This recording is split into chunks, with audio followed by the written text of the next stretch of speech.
Buenas tardes, acá en Argentina y en Venezuela vamos a tener el lujo nuevamente de poder charlar con el doctor Sergio Rodríguez Gelbenstein, una de las personas que para Jugo de Limón es clave para entender la geopolítica, la realidad de América Latina y del mundo.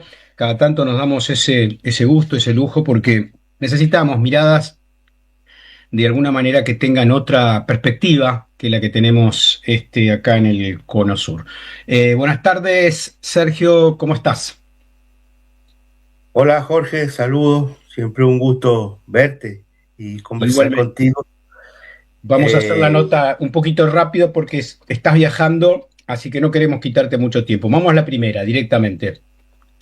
Eh, ¿Cómo ves la situación en el Golfo Pérsico? Hace poco he recibido un artículo tuyo sobre Estados Unidos enmarcado en esa guerra que todavía continúa y bueno, si nos puedes desarrollar un poquito tu perspectiva respecto a ese conflicto. sí, Jorge, mira, mi perspectiva se configura más que con estar leyendo artículos de opinión y, digamos, lo que se dice en internet. Mi perspectiva se configura a partir de la conversación con gente que está allá. Ujú. Por supuesto, tengo que decir que es gente con la que tengo cierta identidad. O sea, allá allá también están los sionistas, pero con eso yo no hablo. Pero hablo con gente en Siria, ya menos por supuesto en Siria, pero con gente en Irán, en el Líbano, en Argelia y en otros países donde tengo contacto.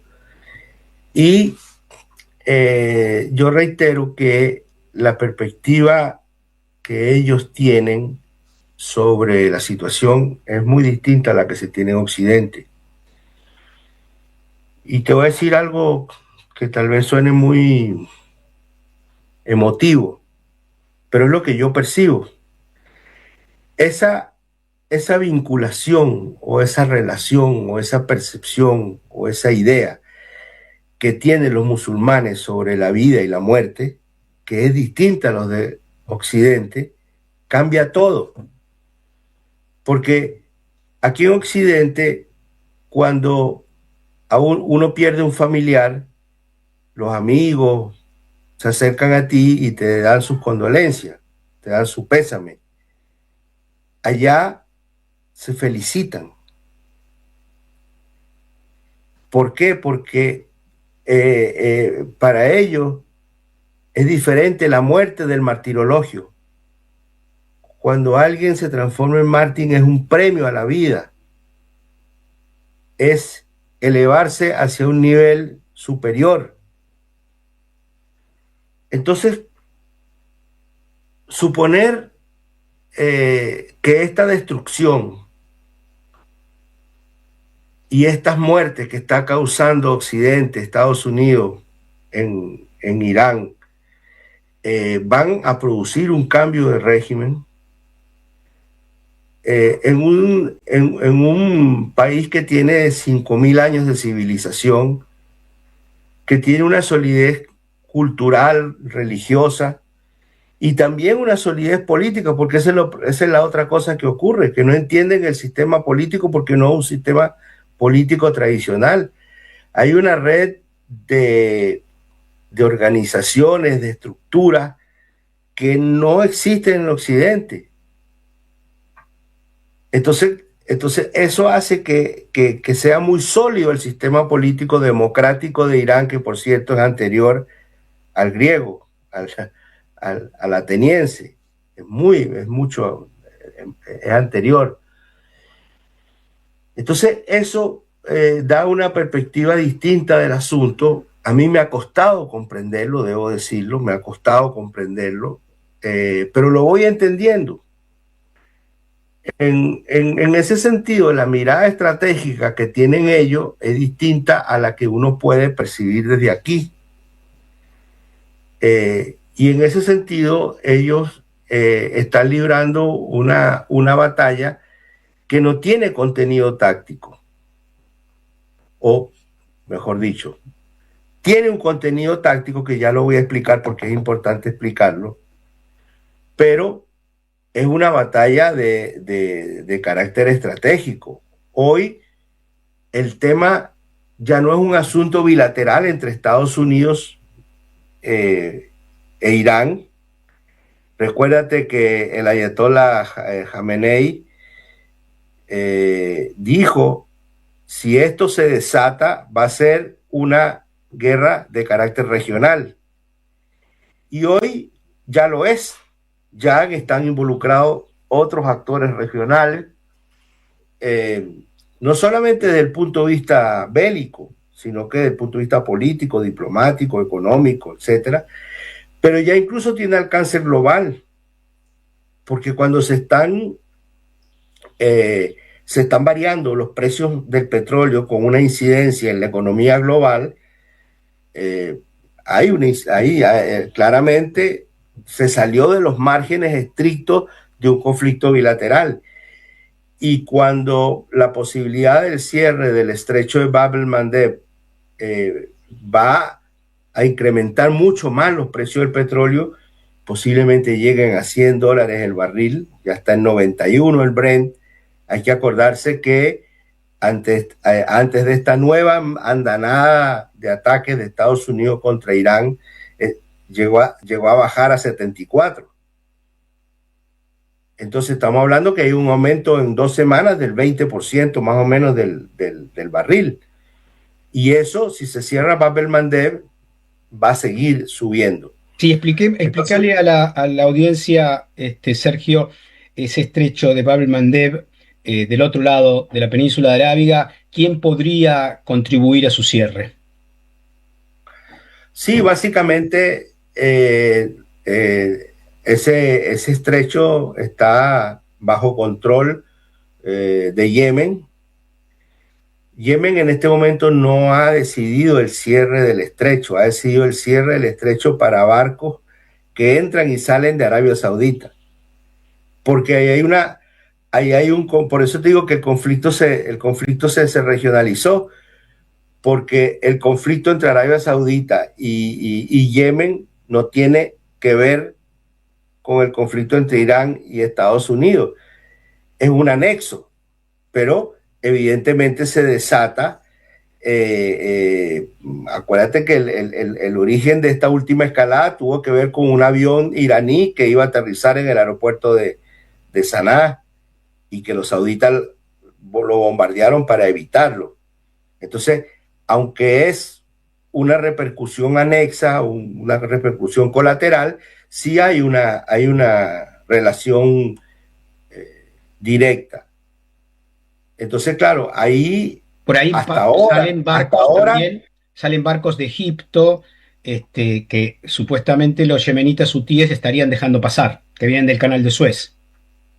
Sí, no solamente los barcos egipcios, estamos hablando de todas las mercancías europeas que van a Occidente, asiáticas que van a Occidente.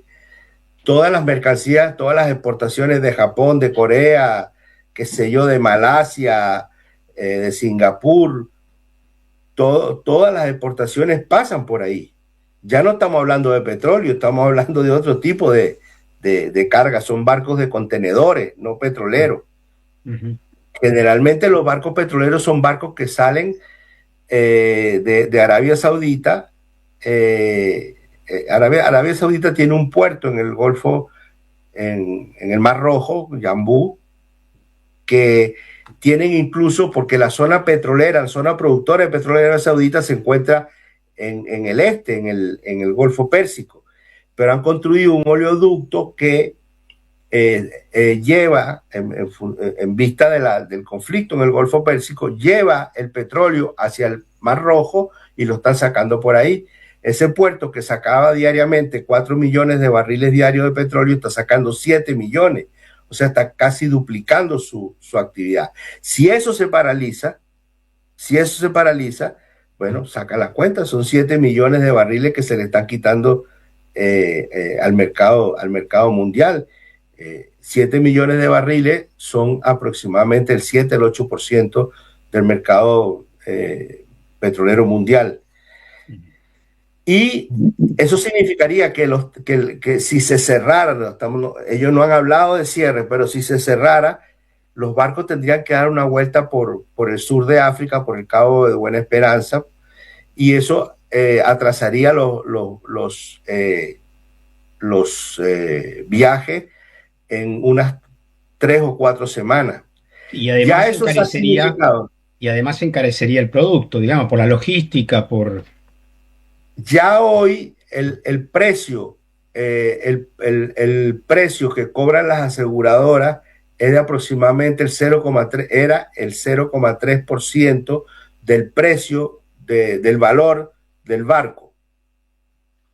Ahora ya aumentó a 0,75%, o sea, ya aumentó, estamos hablando de más del 100%. Claro, claro. Entonces, Te hago una hay un consulta. ¿Cómo ves esta situación eh, de guerra en la zona, de guerra regional, de cara a las elecciones en Estados Unidos en noviembre? Es decir, ¿qué impacto tienen o pueden tener?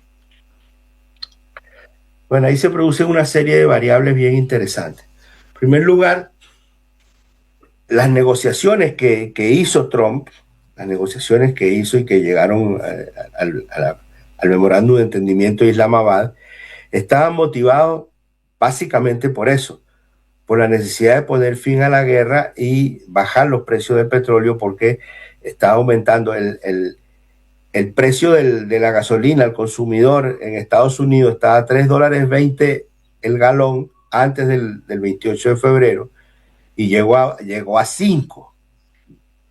Habían logrado bajarlo hasta 3.60 y ya hoy está por encima de $4 el galón. Ahora, eso tiene, tú sabes que en Estados Unidos a la gente le importa poco que maten palestinos, que maten musulmanes, eso no es una preocupación, no es un tema, pero que le afecten el bolsillo sí es un tema. Y se está afectando el bolsillo. El otro día, en la comparecencia del señor Hexet en la Cámara, en el Senado, le preguntaron si sabía cuánto estaba afectando al consumidor estadounidense esta guerra.